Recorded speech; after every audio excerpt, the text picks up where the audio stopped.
నమస్కారం. ఈ వీడియోలో అప్రెంటిస్ విధానంలో మనం అయిన తర్వాత రెగ్యులర్ పే స్కేళ్లకు ఎలా ఎస్ఆర్ ఈవెంట్స్ను ఇవ్వాలో తెలుసుకుందాం. మొదట నిధి సైట్ నందు పాస్వర్డ్తో సైట్లోకి ఎంటర్ కావాల్సి ఉంటుంది. సైన్ ఇన్ అయిన తర్వాత యూజర్ ఇంటర్ఫేస్ ఈ విధంగా కనబడుతుంది. ఇందులో ఈఎస్ఆర్ 2.0 టైల్ను సెలెక్ట్ చేసుకుని ఎంప్లాయీ సర్వీస్ రిజిస్టర్ క్లిక్ చేయాలి. క్లిక్ చేసిన వెంటనే యూజర్ ఇంటర్ఫేస్ ఈ విధంగా ఉంటుంది. ఇందులో బేసిక్ డీటెయిల్కి సంబంధించినటువంటి మరియు హోమ్ టౌన్ అండ్ అదర్ డీటెయిల్కి సంబంధించినటువంటి 2 వీడియోలు part 1, part 2 MPPS Baireddipalli YouTube ఛానల్లో ఉన్నాయి. వాటిని చూసి ముందు ఈ డేటాను అప్డేట్ చేసిన తర్వాత మాత్రమే సర్వీస్ ఈవెంట్స్ను ఇవ్వాల్సి ఉంటుంది. ఇప్పుడు సర్వీస్ ఈవెంట్స్ను క్లిక్ చేయాలి. సర్వీస్ ఈవెంట్స్ నందు ఆల్ ఈవెంట్స్ను డిఫాల్ట్గా సెలెక్ట్ చేసుకున్న తర్వాత స్క్రోల్ చేస్తే ఇందులో కొంత భాగం వైట్ కలర్లోను మిగిలిన భాగాలన్నీ రెడ్ కలర్ రోస్ కనబడతాయి. రెడ్ కలర్ రోస్ అంటే పేజీ నెంబర్లను ఇంకా అసైన్ చేయనటువంటి సర్వీస్ ఈవెంట్స్ రెడ్ మార్క్లో కనబడతాయి. వాటికి స్కాన్డ్ ఎస్ఆర్ పేజీ నెంబర్లను ఇవ్వాల్సి ఉంటుంది. పేజీ నెంబర్ల పైన ఒక చిన్నపాటి వీడియో చేస్తాను. ఏ పేజీ నెంబర్లు ఎలా ఇవ్వాలి, వాల్యూమ్ 1, వాల్యూమ్ 2, వాల్యూమ్ 3కి సంబంధించినటువంటి పేజీ నెంబర్లు ఎలా ఇవ్వాలో వివరంగా తెలియజేస్తాను. మొదట అపాయింట్మెంట్ డీటెయిల్స్ ఎలా ఇవ్వాలో చూద్దాం. అపాయింట్మెంట్ డీటెయిల్కి సంబంధించినటువంటి ఆప్షన్ను సెలెక్ట్ చేసుకుని ఐ సింబల్ను క్లిక్ చేయాలి. అపాయింట్మెంట్ డీటెయిల్స్ నందు 2021లో మీరు ఏమైనా డేటాని ఎంటర్ చేసి ఉంటే ఆ డేటా ఇందులో కనబడుతుంది. ఒకవేళ లేదు అని అంటే కొత్తగా డేటాని ఇవ్వవచ్చు. ఇక్కడ కనబడుతున్నటువంటి ఎడిట్ ఆప్షన్ను క్లిక్ చేసి refer page number in scanned SR copy నందు పేజ్ నెంబర్ అసైన్ చేయబడి ఉంటుంది. ఆ పేజీ నెంబర్ను ఇక్కడ అలాట్ చేయాలి. తర్వాత ఎస్ఆర్ ఎంట్రీ డేట్ ఇక్కడ అసైన్ చేయవలసి ఉంటుంది. చిత్రంలో చూపిన విధంగా ఎస్ఆర్ ఎంట్రీ డేట్ మరియు పేజీ నెంబర్ను మీరు గమనించవచ్చు. తర్వాత appointment order details, order number. District selection committee DSC ద్వారా సెలెక్ట్ అయిన తర్వాత ప్రతి ఉపాధ్యాయునికి ఆర్డర్ నెంబర్లు కేటాయించబడుతుంది. అనగా అపాయింట్మెంట్ ఆర్డర్లో ఉండేటటువంటి ఆర్ఓసి నెంబర్ను ఇక్కడ ఎంటర్ చేయాలి. ఇక్కడ ఈ ఆర్ఓసి నెంబర్ అనేది డిస్ట్రిక్ట్ ద్వారా ఒకటి క్రియేట్ చేయబడుతుంది. తర్వాత యాజ్ ప్రొసీడింగ్స్ మండల్ ద్వారా ఒక ఆర్ఓసి నెంబర్ ఇస్తుంది. ఇక్కడ ఇవ్వవలసినటువంటి ఆర్ఓసి నెంబర్ డిస్ట్రిక్ట్ సంబంధించినటువంటి అపాయింట్మెంట్ ఆర్డర్లో ఉండేటటువంటి ఆర్ఓసి నెంబరే ఇవ్వాలి. తర్వాత ఆర్డర్ డేట్ అంటే అపాయింట్మెంట్ డేట్ ఎప్పుడు మీకు ఇవ్వబడిందో ఆ డేట్ను ఇక్కడ సెలెక్ట్ చేసుకోవాలి. తర్వాత డేట్ ఆఫ్ జాయినింగ్ 2006 డిఎస్సి వారు చిత్తూరు డిస్టిక్లో 3/3/2008లో జాయిన్ అయి ఉన్నారు. 1/3/2008, 2/3/2008, 3/3/2008లో కూడా కొంతమంది జాయిన్ అయి ఉన్నారు. వారి యొక్క ఫిజికల్ ఎస్ఆర్కి సంబంధించినటువంటి డేట్ను జాయినింగ్ డేట్ను ఇక్కడ ఇవ్వాల్సి ఉంటుంది. తర్వాత జాయినింగ్ డేట్ ఖచ్చితంగా ఎఫ్ఎన్ ఇవ్వాల్సి ఉంటుంది. అపాయింట్మెంట్ అనగా నూతనంగా ఉద్యోగంలో చేరేటటువంటి ప్రతి ఉద్యోగి ఎఫ్ఎన్లోనే చేరవలసి ఉన్నది.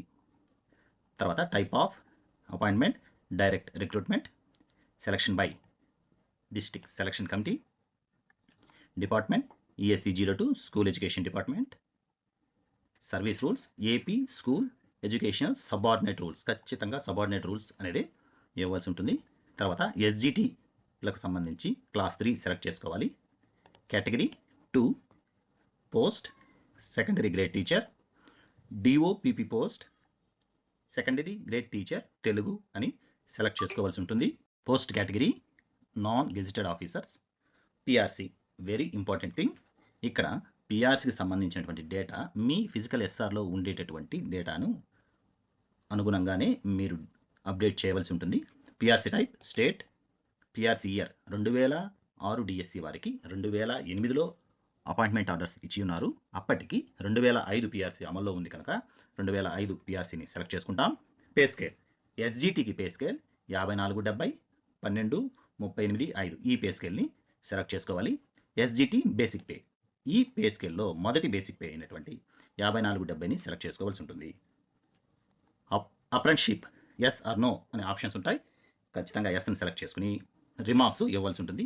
నేను remarks joined in 3rd March 2008 FN at MPPS D Kandriga ST colony Nagari mandal Chittoor డిస్టిక్లో జాయిన్ అయ్యాను. దానికి సంబంధించినటువంటి డేటా ఇక్కడ ఇచ్చి అప్డేట్ బటన్ను క్లిక్ చేయవలసి ఉంటుంది.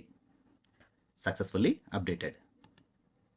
తర్వాత సెకండ్ ఆప్షన్ అయినటువంటి చేంజ్ ఇన్ పేను క్లిక్ చేయాలి. ఇందులో ఇక్కడ కనబడుతున్నటువంటి pay change undefined, pay change undefined and third one pay change undefined, conversion from apprenticeship to regular time scale, ఈ 4 ఈవెంట్స్ని ఎలా ఇవ్వాలో ఇప్పుడు చూద్దాం. మొదట pay change details. Appointment order ఇచ్చిన తర్వాత మొట్టమొదటి pay change undefined nature of pay ఎలా ఉంటుందో చూద్దాం. ఇక్కడ కనబడుతున్నటువంటి ఎడిట్ సింబల్‌ను క్లిక్ చేయాలి. తర్వాత page number scanned SR copy నందు అసైన్ చేయాలి. ఎస్ఆర్ ఎంట్రీ డేట్ అనగా మొదటి డేట్‌ను ఇక్కడ మెన్షన్ చేయాలి. నేచర్ ఆఫ్ పే చేంజ్ నందు రకరకాలైనటువంటి ఆప్షన్లు ఉంటాయి. అందులో పే చేంజ్ అన్‌డిఫైన్డ్ అనబడేటటువంటి ఆప్షన్ సెలెక్ట్ చేసుకోవాలి. తర్వాత పే చేంజ్ నందు PRC type state, PRC year గతంలో మనం చెప్పినట్లుగా 2005ను సెలెక్ట్ చేసుకోవాలి. పే దీని కన్సాలిడేషన్ పే అంటాం. ఇది 1800 మాకు కేటాయించబడింది. 1800ని ఇది మాన్యువల్గా ఎంటర్ చేసేటటువంటి సదుపాయం ఉంది కనుక 1800ని ఇక్కడ టైప్ చేయాలి. ఎఫెక్ట్ డేట్ మీ జాయినింగ్ డేట్ను ఇక్కడ ఇవ్వాల్సి ఉంటుంది. తర్వాత వెరీ ఇంపార్టెంట్ థింగ్, దీన్ని బాగా అర్థం చేసుకోవాల్సినటువంటి విషయం, revised pay fixation. Revised pay మనము కన్సాలిడేషన్లో పే ఉన్నప్పటికీ ఇక్కడ కనబడుతున్నటువంటి పిఆర్సీకి సంబంధించినటువంటి డేటాను ఎంటర్ చేయాలి. Effect date 3/3/2008, PRC type state, PRC year 2005, pay scale 54/70, 12/38/5 ఇది ఎస్జిటిఎల్కి సంబంధించి. న్యూ బేసిక్ పే 54/70 అనగా మొదటి బేసిక్ దీన్ని సెలెక్ట్ చేసుకోవాలి. రిమార్క్స్ నందు apprenticeship for the first year 1800ను రిమార్క్స్ని ఇచ్చి డేటాను సేవ్ చేయాలి. ఇక్కడ సందేహం కలగవచ్చు. మనం అప్రెంటిస్‌షిప్ విధానంలో ఉన్నప్పటికీ ఇక్కడ ఫిక్సేషన్ స్పెసిఫై ఎందుకు చేయాలి అని అంటే, ఒకవేళ అప్రెంటిస్ విధానం లేకపోయి ఉంటే మీరు డైరెక్ట్గా 54,070 బేసిక్లో ఫిక్స్ అయ్యి బేసిక్ సంబంధించినటువంటి పే స్కేల్ ఈ స్కేల్ వచ్చి ఉంటుంది. కనుక అప్రెంటిస్‌షిప్ విధానంలో ఉన్నప్పటికీ పిఆర్సీకి సంబంధించినటువంటి డేటాను ఖచ్చితంగా మెన్షన్ చేయవలసి ఉంది. డేటాను సేవ్ చేయాలి. Change pay updated successfully. తర్వాత second change pay edit option click చేయాలి. సేమ్ పేజ్ నెంబర్లో నాకు ఎస్ఆర్ ఎంట్రీ ఉంది, మీరు చిత్రంలో కూడా చూడవచ్చు. SR entry date 7/8/2005, nature of pay, pay change undefined, pay change PRC type state, PRC year 2005, pay change 3,600 అనగా 3/3/2008లో జాయిన్ అయినటువంటి ఉపాధ్యాయులకు 1/6/2008 నుండి 1800 నుంచి 3,600కు కన్సాలిడేషన్ పేని పెంచడం జరిగింది. కనుక అది కూడా పే చేంజ్లో మార్పు కనుక ఖచ్చితంగా ఇక్కడ మాన్యువల్గా ఎంటర్ చేయాలి. సేమ్ డేటా రివైజ్డ్ పే ఫిక్సేషన్కి సంబంధించినటువంటి రివైజ్డ్ పే సేమ్ డేటాను ఇక్కడ ఇవ్వడం జరుగుతుంది. ఇందులో ఫస్ట్ పే చేంజ్ నందు మనం ఏమి ఇచ్చామో అదే డేటా ఇక్కడ ఇస్తాం. రివైజ్డ్ కన్సాలిడేషన్ పే 1,800 టు 3,600కు మారిందని రిమార్క్స్ ఇచ్చి డేటాను సేవ్ చేయాలి. Change pay updated successfully. మూడవ change pay edit option click చేయాలి. పేజ్ నెంబర్ని సెలెక్ట్ చేసుకోవాలి. ఎస్ఆర్ ఎంట్రీ డేట్ 19/3/2008గా మా ఎస్ఆర్లో ఉంది. Nature of pay, pay change undefined ఇవ్వాలి. Pay change state PRC year 2005, second year consolidation pay 4,500 కనుక ఆ ఎఫెక్ట్ డేట్ 3/3/2009 ఇచ్చి డేటాను సబ్మిట్ చేయవలసి ఉంటుంది. ఇక్కడ గమనించినట్లయితే revised pay fixation 3/3/2009, effect date 2009, state year, pay scale new basic pay 5,470 మొదటి సంవత్సరం, రెండవ సంవత్సరం 5,605 రూపాయలు. దాన్ని సెలెక్ట్ చేసుకుని pay change 3,600 to 4,500 second year consolidation pay అని డేటా ఇచ్చి సబ్మిట్ చేయవలసి ఉంటుంది. Updated successfully. ఇంతవరకు మనం అపాయింట్మెంట్ ఆర్డర్ ఇచ్చిన నాటి నుండి పేమెంట్ చేంజ్ మారింది. 1,800 నుంచి 3,600కు, తర్వాత 4,500కు.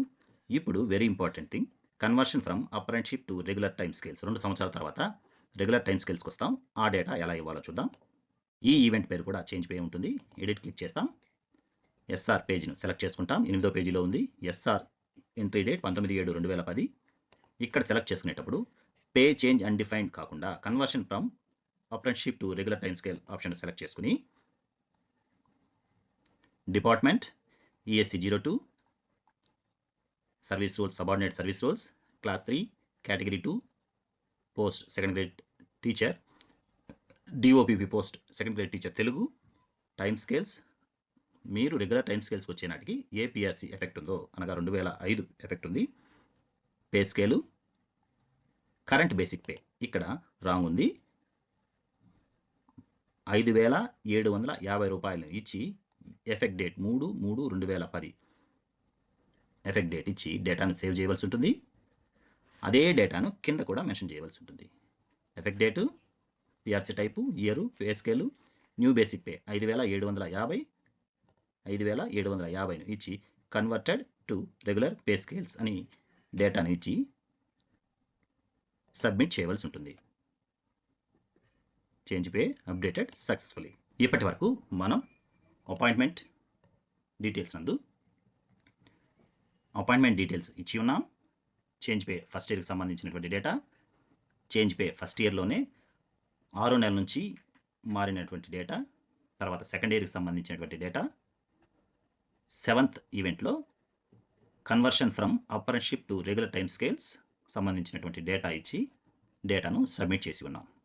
నెక్స్ట్ వీడియోలో చేంజ్ పే అంటే ఏజీఐకి సంబంధించినటువంటి చేంజ్ పే ఎలా ఉంటుంది, పిఆర్సీ ఫిక్సేషన్లు ఎలా ఉంటాయి, జనరల్ ట్రాన్స్ఫర్స్ ఎలా ఉంటాయి అనబడేటటువంటి అంశాలపైన వీడియో, ప్రతి ఈవెంట్కి సంబంధించినటువంటి వీడియో ఒకటి రెగ్యులర్గా అప్డేట్ చేస్తాను.